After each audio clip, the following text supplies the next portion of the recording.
चलिए बच्चों, तो हम लोग इस क्वेश्चन को सॉल्व करते हैं। क्वेश्चन में लिखा हुआ है कि area of the region enclosed by the curves. Okay, तो ये दो कर्व्स दिए हुए हैं और ये जो क्वेश्चन है एरिया का क्वेश्चन है। एरिया का मतलब हुआ कि ये क्वेश्चन पूछा गया है डेफिनेट इंटीग्रेशन से।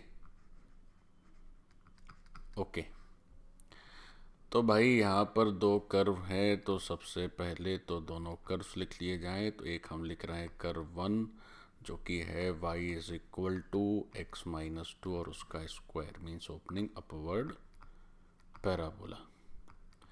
Now we are moving on to the second curve. Second curve क्या है साहब? y square is equal to, इसमें आप एक ऐसा कर सकते हैं कि -8 कॉमन ले लें, ये जो दूसरा कर्व है, तो अंदर आ जाएगा x माइनस 2।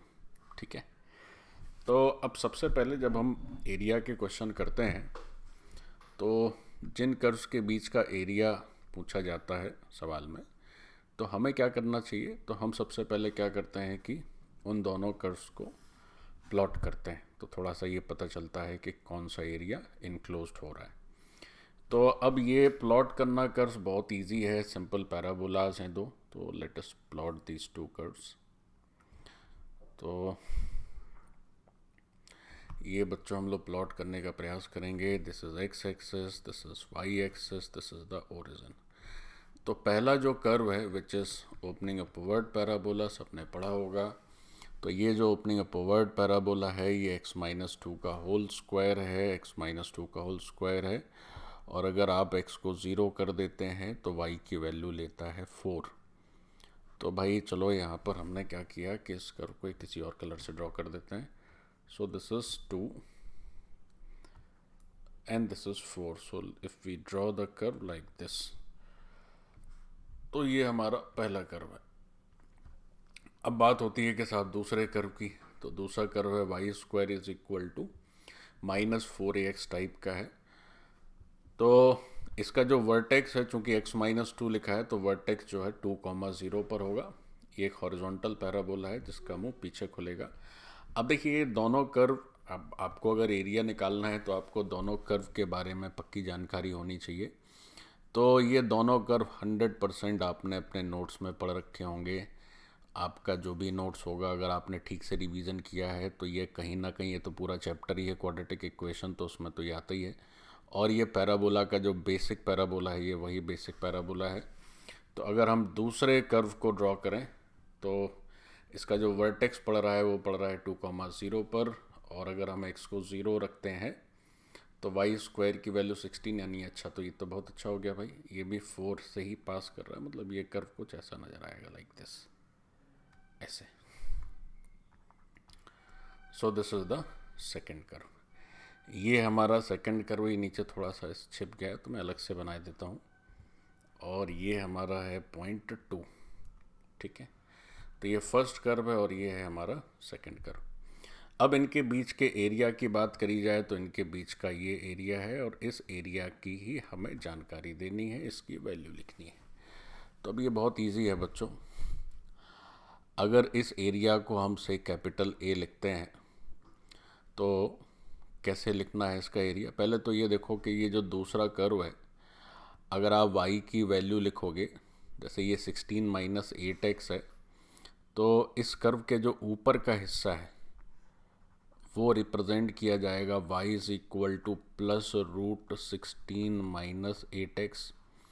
और बच्चों इस कर्व का जो निचला हिस्सा है वो रिप्रेजेंट होगा -√16 माइनस 8x। ठीक है, तो हमारे पास इस कर्व के ऊपर का एक हिस्सा है, नीचे का हिस्सा है। तो ऊपर के हिस्से में प्लस रूट लगा दिया हमने, नीचे के हिस्से में माइनस रूट लगा दिया। अब जो बीच का एरिया है सो कैसे लिखा जाएगा?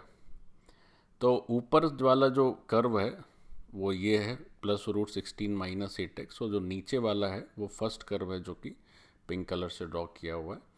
तो अब ये एक बिल्कुल ही ऑर्डिनरी क्वेश्चन है, इसमें बिल्कुल भी ज़्यादा मेहनत नहीं है। बहुत ईजिली आपको, आप जो भी आपके मैथ्स के नोट्स हैं उसमें 100% इस तरह के प्रश्न रहते ही रहते हैं।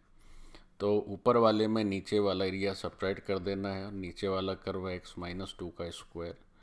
आपको बस बच्चों ये सिंपल सा इंटीग्रेशन कर देना है। और ये इंटीग्रेशन करना है 0 से लेकर 2 में, क्योंकि 2 तक ही ये एरिया निपट जाता है हमारा। तो आपको ये सरल सा इंटीग्रेशन कर लेना है, तो कर लेते हैं।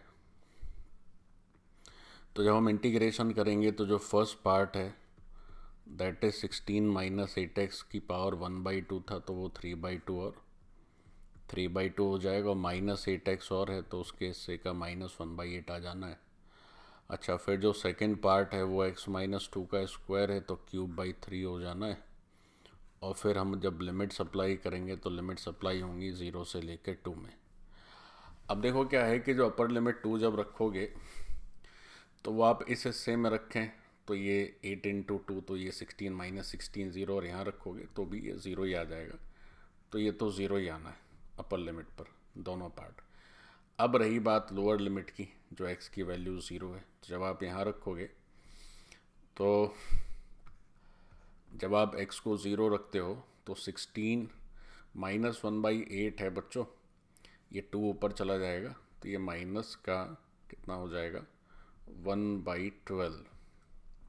अच्छा, अंदर कितना आएगा, अंदर आ जाएगा ये 16 टू द पावर 3/2, और जब आप इसमें 0 रखिएगा तो ये हो जाएगा माइनस का 8/3, और माइनस का साइन है पहले से, तो प्लस का 8/3।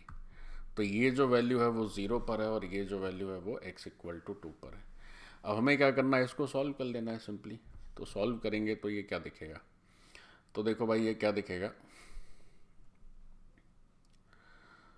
इसको जब हम सॉल्व करेंगे तो ये हमारा 16 टू द पावर 3/2 है, तो 3/2 का मतलब कितना हो गया 4 क्यूब, यानी 64/12। तो जो फर्स्ट पार्ट है वो जा रहा है हमारा 64/12, और उसके बाद जो सेकंड पार्ट है वो हो जा रहा है, अब ये माइनस का साइन ले लेगा तो माइनस के साथ 8/3। तो 64/12 अगर हम देखते हैं बच्चों तो ये कितना आ जा रहा है, ये 16/3 और 8/3, तो ये तो बहुत इजी हो गया। 8/3 is the answer, means first part is the answer. So this was a very very easy question. अगर आपने ठीक से नोट्स अपने पढ़े हैं, रिवाइज किए हैं, तो आप निश्चित तौर पर इस क्वेश्चन को ज़रूर ही सॉल्व कर पाएंगे। ओके, चलिए, तो ये क्वेश्चन समाप्त होता है। धन्यवाद बच्चों, दिस पार्ट इज़ ओवर।